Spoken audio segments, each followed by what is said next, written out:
جو لوگ اپنے گناہوں کو یاد کر کے خدا کے خوف سے روتے ہیں، آنسو بہاتے ہیں، بلکتے ہیں، گڑ گڑاتے ہیں، حدیث قدسی حدیث پاک کا مفہوم ہے کہ خدا ان آنسوؤں کو اپنی ہتھیلی پہ اٹھاتا ہے جیسا کہ اس کی شان ہے۔ جب اللہ تبارک و تعالیٰ نے پہلی مرتبہ حضرت جبرائیل علیہ السلام سے کہا کہ جبرائیل جاؤ اور جا کر ہم نے جنت میں جو نعمتیں تیار کی اپنے بندوں کے لیے اس کو ذرا دیکھ کر آؤ اور ہمیں بتاؤ کہ جنت کیسی ہے، ہم نے جو جنت بنائی کیسی ہے۔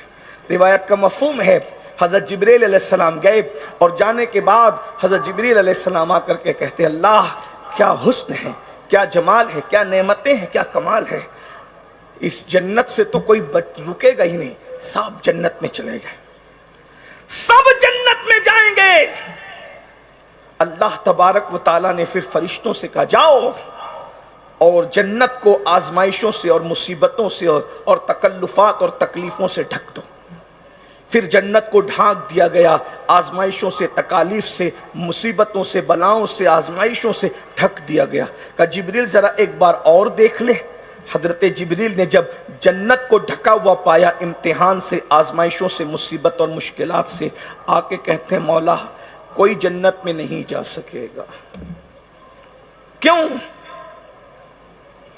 یہ جو صرف میری قوم کا ایک خیال ہے نا کہ ایک مرتبہ سبحان اللہ کو اور جنت میں چلے جاؤ۔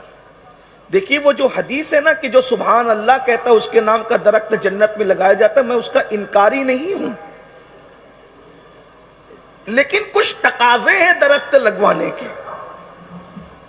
جو فجر میں بھی مسجد سے غائب ہے، ظہر میں بھی مسجد سے غائب ہے، عصر میں بھی مسجد سے غائب ہے، مغرب میں بھی مسجد سے غائب ہے، عشاء میں بھی مسجد سے غائب ہے، سود کے دھندے کر رہا ہے، جھوٹ بول رہا ہے، حرام کھا رہا ہے، اور پھر وہ خوش ہے کہ میں نے جلسے میں 4 بار سبحان اللہ کہا ہے تو میرے نام کے 4 درخت جنت میں لگ گئے، جنت میرے باپ کی ہوگی۔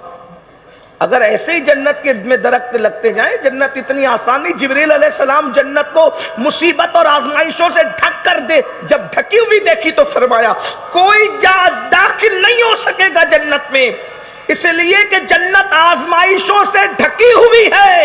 اور وہ بھی آزمائشیں کیسی؟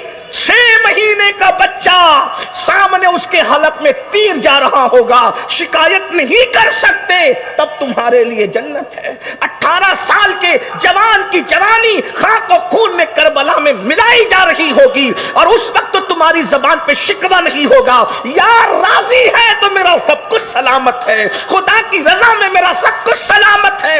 بھوکا رکھا جائے گا، پیاسا رکھا جائے گا، ستایا جائے گا، مصیبتوں کے اندر جو ہے وہ گزارا جائے گا۔ وَلَنَبْلُوَنَّكُمْ بِشَيْءٍ مِّنَ الْخَوْفِ وَالْجُوعِ وَنَقْصٍ مِّنَ الْأَمْوَالِ وَالْأَنفُسِ وَالثَّمَرَاتِ، تمہیں ضرور آزمایا جائے گا، تمہیں ضرور آزمایا جائے گا۔ وَلَنَبْلُوَنَّكُمْ لام تاکید کے ساتھ کرے ضرور مومن ہو تو ضرور آزمائے جاؤ گے، اور صرف اسی سے نہیں، بے شیئن کہہ کر، بے شیئن اور بھی چیزوں سے تمہیں آزمایا جائے گا۔ وہ آزمائش کیا ہوگی؟ حسن تمہارے سامنے بے نقاب ہوگا، پھر ہم تمہیں دیکھیں گے کہ تم ہمارے خوف سے نظریں نیچے کرتے ہو یا حسن فانی کو تکتے ہو، یعنی بالفاظ دیگر تم ہمیں تکتے ہو یا ہماری بنائی ہوئی مخلوق پر ایمان کا سودا کرتے ہو۔